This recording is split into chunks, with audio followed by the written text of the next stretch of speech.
¿Qué tal? ¿Cómo les va? Viernes. Estoy grabando este video por si no puedo salir en el vivo. Eh, es un día movido de una semana movida. El fiscal Marijuán imputó a Tolosa Paz por el delito de incumplimiento de deber de funcionario público y se abre una investigación donde se pueden sumar otros tipos penales, por ejemplo, defraudación, malversación de fondos, etcétera, etcétera. Pero es importante. Hay una crisis institucional en ciernes.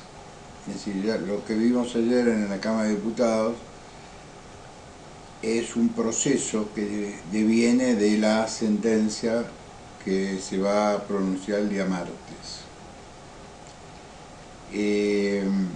Cristina quiere desordenar el sistema institucional argentino y llevarse puesta a la República con ella. Han salido algunos periodistas, entre ellos el señor Feynman, que dice ser abogado, con el que lo acompaña permanentemente, que habla muy rápido, y Uzi, una cosa así, que hasta ahora sinceramente no le vi acertar una sola de sus predicciones. Ojalá esta vez rompa el maleficio. Él sostiene que la sentencia ya está más o menos articulada por el TOF 2, el Tribunal Oral Federal 2, que le aplicarían en la administración fraudulenta, malversación de caudales públicos, etcétera, etcétera. Es una pena que va de 5 a 6 años. No jugaría la figura de asociación ilícita. Sinceramente no entiendo la condena por defraudación o malversación de caudales públicos sin la figura de asociación ilícita. Y tengo con mi colega de América o de La Nación la ventaja de que ninguno de los dos leyó el expediente.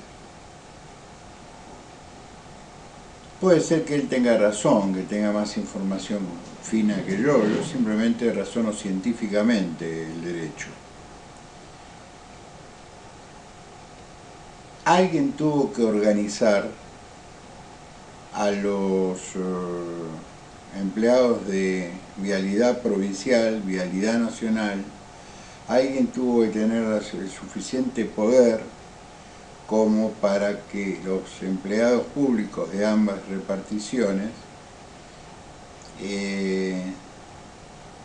coayudaran a la comisión de no un delito, sino de varios delitos.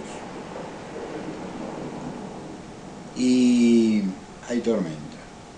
Y esto no se hace sin que alguien articule desde arriba.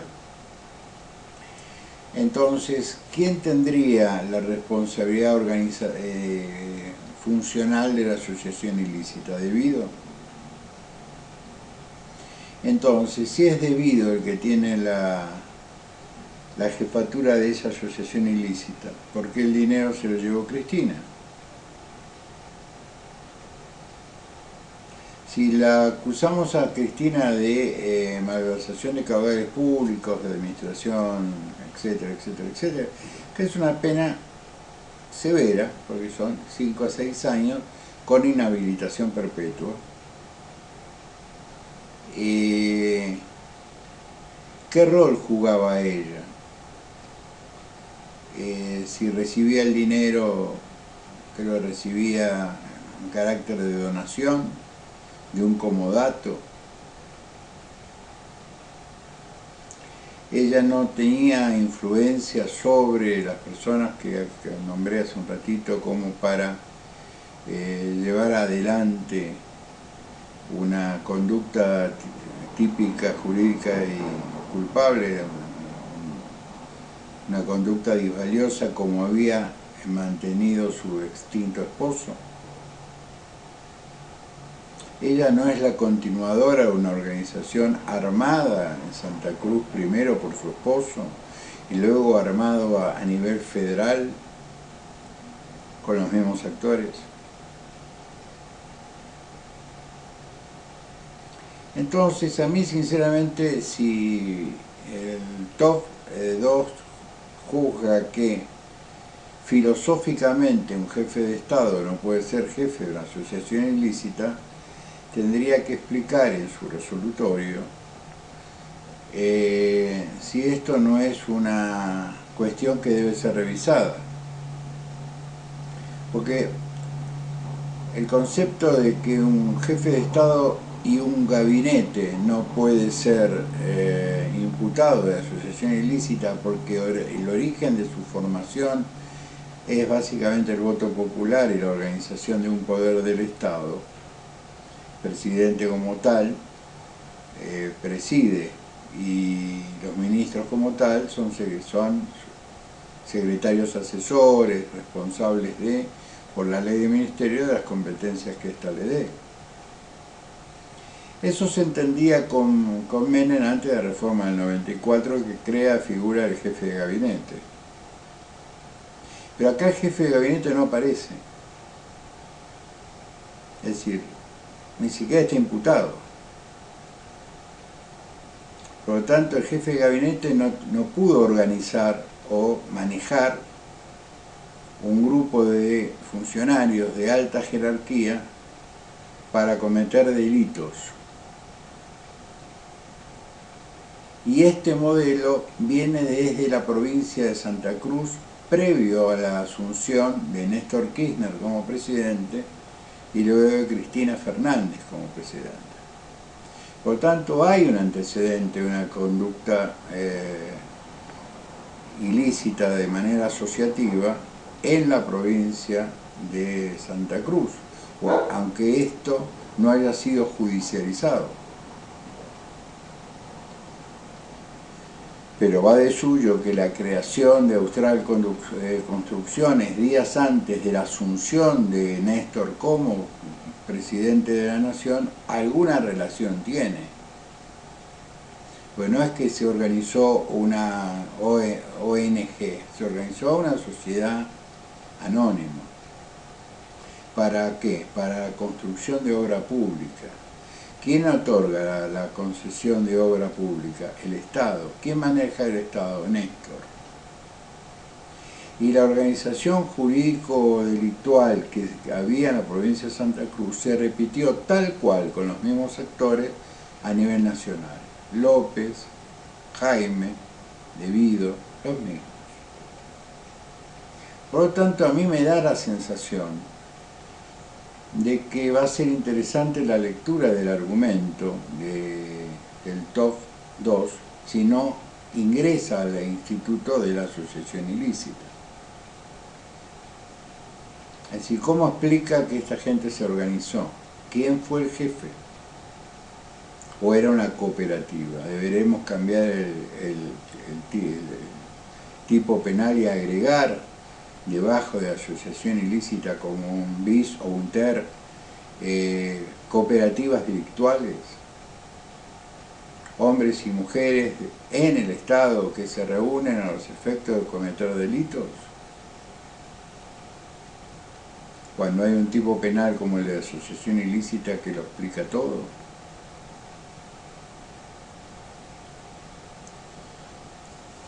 Es una opinión técnica la mía, no suma ni resta. Pero que Cristina quiere generar un caos institucional quedó claro ayer con la patética actitud de las autoridades de la Cámara de Diputados de la Nación. Y vamos a ser sinceros, los legisladores de la oposición tampoco ayudan.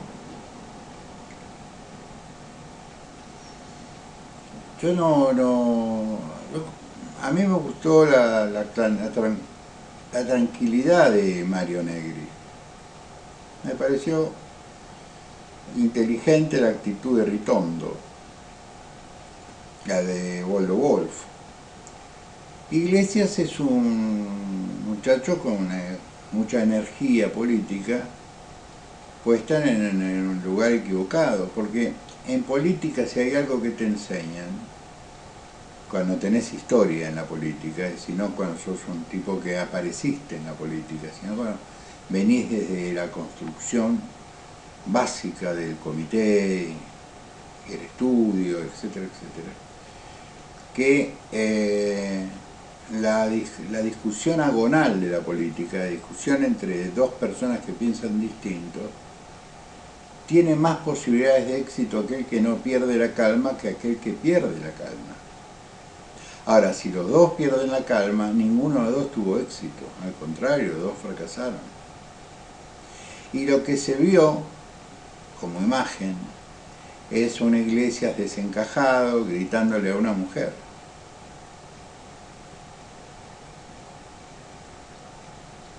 Que es presidenta de la Cámara, por lo tanto se tiene que bancar los gritos. Y entre otras cosas, se bancó mucho menos de lo que se bancó Emilio Monzó, que el padre de esta diputada que preside, lo invitó a pelear, como si pudiera levantar los brazos. Entonces me da la sensación de que todo este disturbio es artificial. Artificial por el Frente de Todos se está armando un bolonqui artificial para que de la resolución del día martes se integre dentro de una situación caótica. Y vuelvo, para mí no es un fracaso si eliminan la figura de la asociación ilícita. Académicamente me va a resultar sumamente interesante leer los argumentos. Pero esto es como una opinión de carácter académico. ¿Cómo justificás que varias personas que ocupan distintos roles, no solo en el Estado nacional, sino en el Estado provincial y en actividades privadas, coayuden a la comisión de delitos? Alguien los tiene que dirigir. Entonces, la figura de dirección, porque hay una figura de organización que se la pusieron a Lázaro Báez en la cabeza, porque es el dueño de Austral Construcciones y compró otras empresas de obra pública de la provincia. Pero, ¿por qué razón Vialidad Nacional adelantaría los fondos, adelantaría por orden de debido? ¿Viene a ser debido al jefe de asociación ilícita?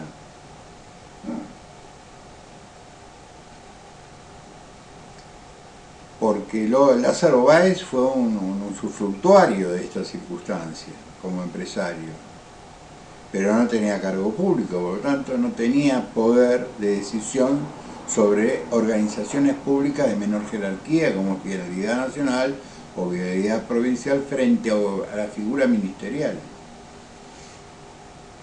Y si yo no quiero cometer un delito y el ministro me manda a cometer un delito, tengo al jefe de gabinete para decirle, mire, este señor me acaba de dar esta orden.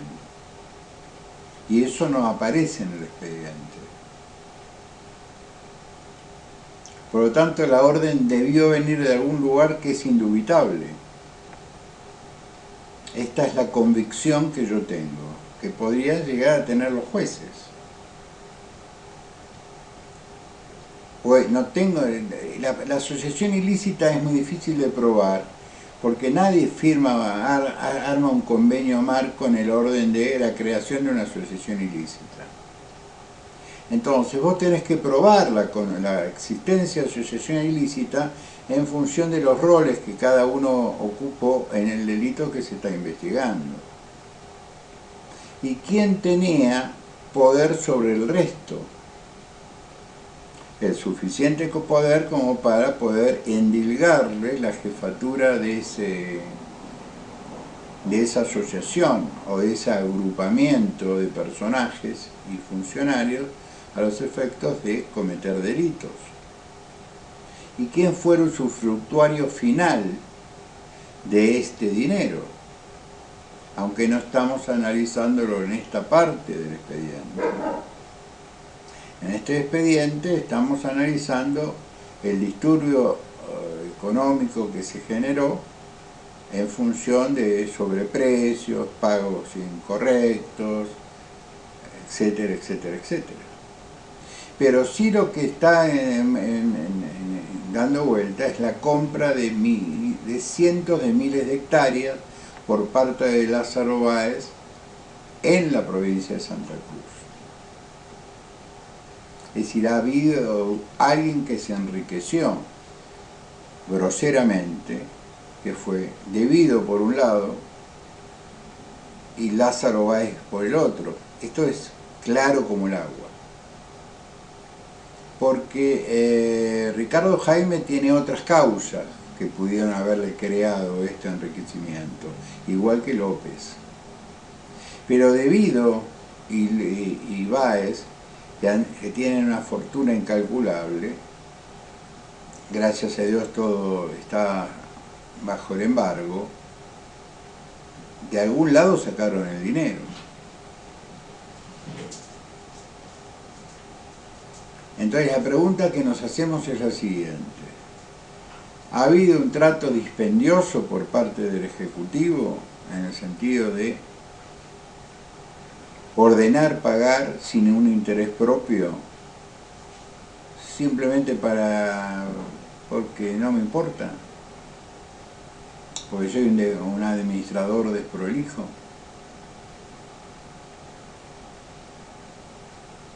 ¿O ha habido un interés legítimo en el sentido, ilegítimo, pero legítimo en el sentido de decir, páguenle porque hay un pedazo de eso que viene para mí?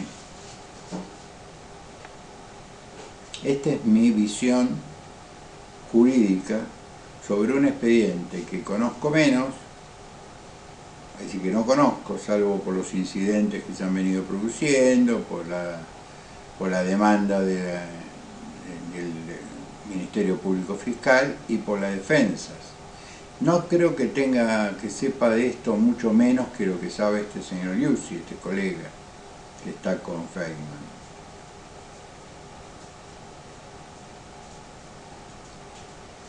Puede ser que él tenga razón, puede ser que yo esté equivocado. Cosa que no me ofendería estar equivocado, me he equivocado tantas veces.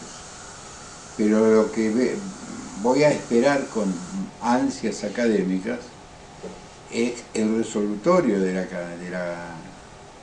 TOF 2, que va a tener que explicar de manera científica cómo han sido las conductas sin la figura de asociación ilícita, porque la figura de asociación ilícita explica todo, lo explica solo.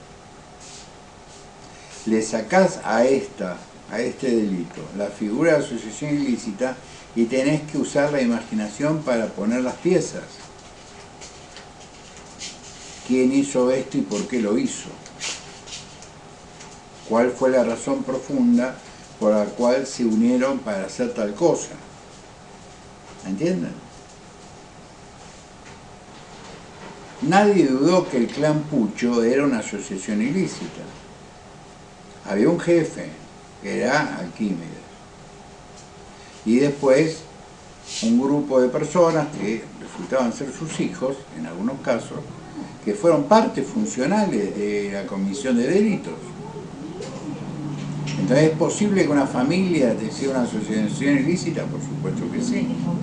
Lo vemos a diario en la provincia de Buenos Aires, lo vemos en Rosario, con la banda de los monos. Es una familia.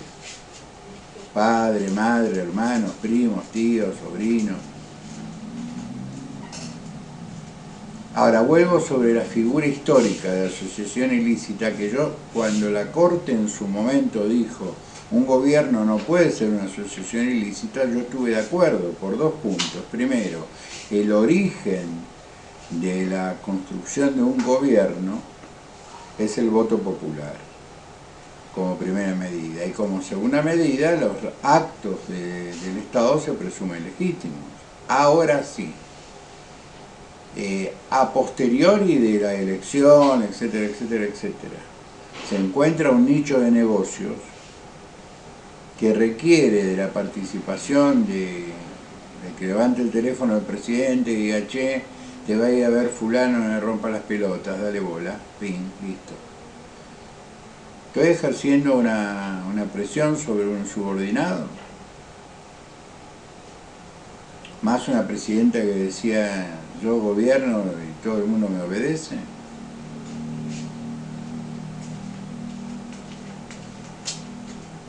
Vuelvo a repetir, si la pena es de 5 a 6 años con inhabilitación, yo me doy por satisfecho, porque el hecho histórico es que haya sido juzgada.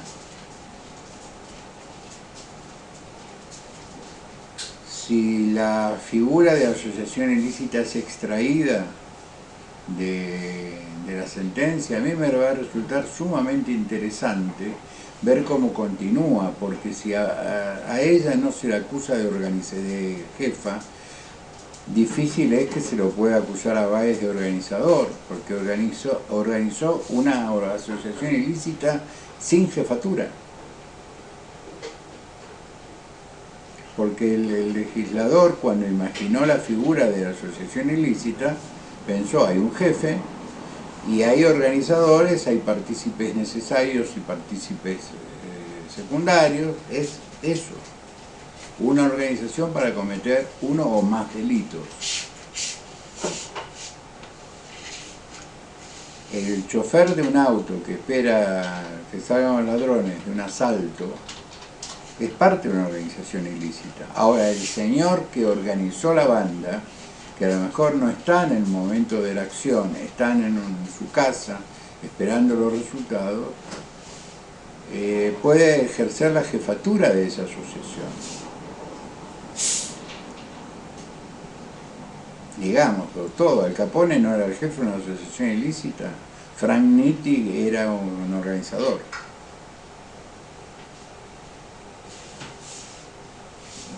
Lo mío es curiosidad académica.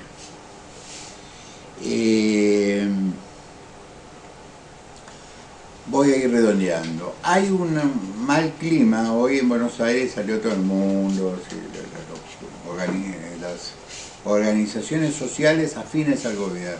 Es decir, los que tienen funcionarios que cuelgan del erario público, que amenazan con irse, como si su permanencia fuera indispensable. Yo les diría que renuncien. De paso, elimino ñoquis y ravioles en el esquema nacional y bajo un poco el gasto. Hoy están festejando porque el Banco Central compró 400 millones de dólares en lo que va la semana. Yo les aclaro que en el mes de noviembre perdió 2.700 millones de dólares.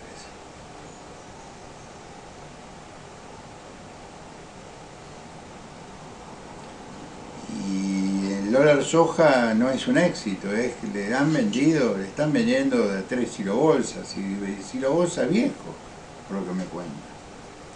La seca compromete la siembra, por lo tanto la cosecha del año que viene. El año que viene va a ser un año con muchas dificultades en el ingreso de divisas por el sector alimentario, lamentablemente. Pero para ir redondeando, tenemos que habituarnos a que de acá hasta que termine el mandato del actual presidente vamos a tener estos disturbios. El martes es la primera sentencia. Entre las cosas que dijo este periodista que afirma ser abogado, y yo no tengo ninguna duda que lo es que Casación va a opinar esto el año que viene, que puede hacerlo, que tiene mucho tiempo para hacerlo. Por lo tanto, la Corte, y usó dos ejemplos, el de Amado Udú, que en 2 años se resolvió todo, y el de Carlos Saúl, emperador de Anillaco, que tardó 24. Hablábamos de situaciones diferentes. A Carlos Saúl se lo acusaba por el tema de Río Tercero. Y algún día, si quieren, yo les cuento el expediente de Río Tercero, no es el momento de hacerlo. Pero Río Tercero se los reduzco. Río Tercero explota para eliminar la prueba, o mejor dicho, la falta de una cantidad enorme de obuses, de municiones que habían desaparecido de los arsenales de Río Tercero, porque había un acuerdo bajo cuerda entre el gobierno de los Estados Unidos y el gobierno argentino para que la Argentina proveyera de armas en el conflicto Croacia-Bosnia. Recuerdan que encontraron cajas que decía fabricaciones militares en Croacia. Entonces acá hubo un pedido internacional de un presidente muy poderoso a un presidente muy temeroso: che, necesito que proveas de armas a estos muchachos. Entonces, como había una enorme faltante de armamento, y de armamento básicamente de artillería, dijeron, bueno, vamos a hacer un incendio, explotó, y la explosión se le fue de madre. Este es el origen del conflicto de Río Tercero. ¿Está bien? No, no está bien, pero es el origen del conflicto.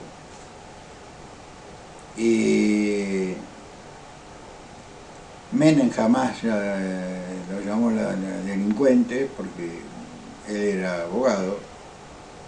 Tuvo una defensa básicamente técnica, nunca tuvo una defensa política. Él jamás dijo esto que acabo de decir yo. Él siempre se defendió en el expediente, con muchísimo respeto en el expediente, siempre, y usó el código de procedimiento para ir estirando la situación. Cristina se considera a sí misma fuera del sistema jurídico. A ella no se la puede juzgar porque supuestamente el resumen Leroux de la historia la absolvió.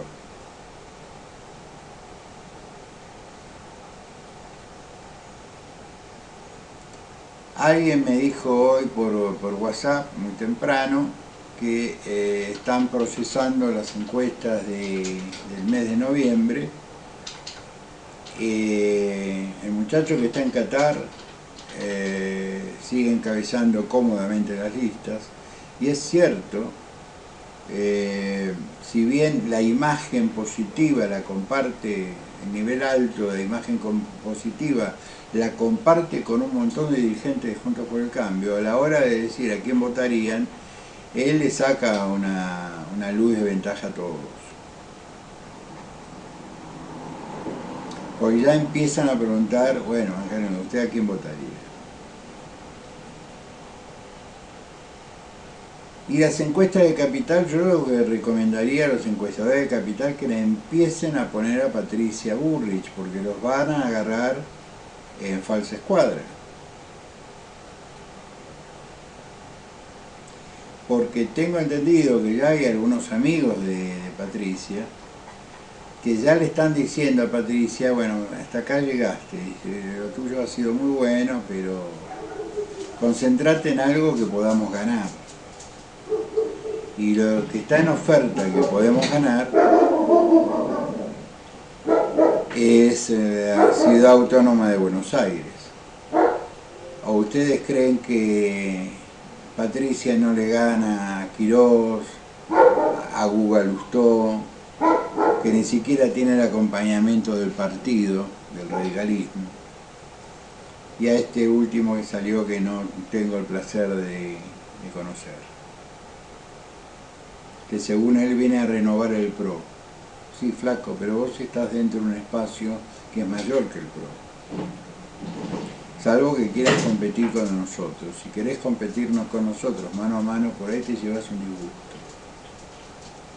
Porque la gente en Capital, lo que surge de esta encuesta que me avisen los amigos, es que la sigla PRO, sacándolo a Alfonsín, a Macri y a Patricia, la sigla PRO ya empezó a aburrir. Es decir, la marca empezó a aburrir. Porque la marca traicionó algunos aspectos básicos de la promesa que le había hecho a la sociedad. Por ejemplo, vamos a hacer un partido político que sus dirigentes sean elegidos por sus afiliados. Eso no ha ocurrido y ya Han pasado 20 años. Están haciendo el proceso radical al revés. Nosotros nacimos en 1891, pero nos organizamos inmediatamente y dijimos, sin una ley electoral que nos asegure a los ciudadanos el voto libre, universal y secreto, con el padrón militar y con el padrón, nosotros no nos presentamos.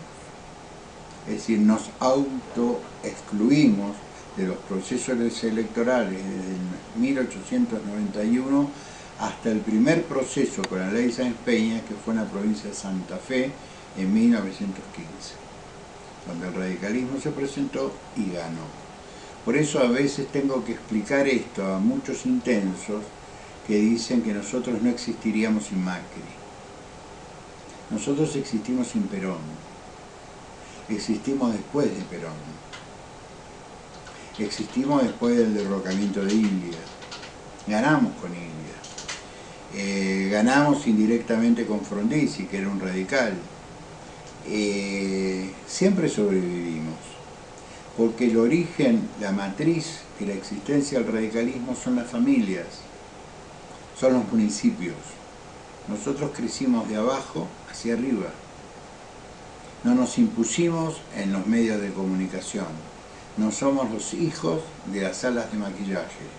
No somos instrumentos de corporaciones mediáticas y empresarias que presionan sobre el establishment político para lograr beneficios para ellos. Somos un partido político,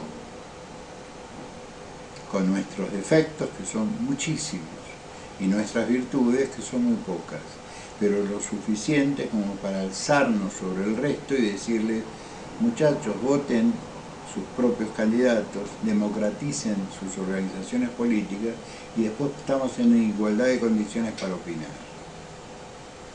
Yo sigo pensando lo mismo, el candidato está en Qatar.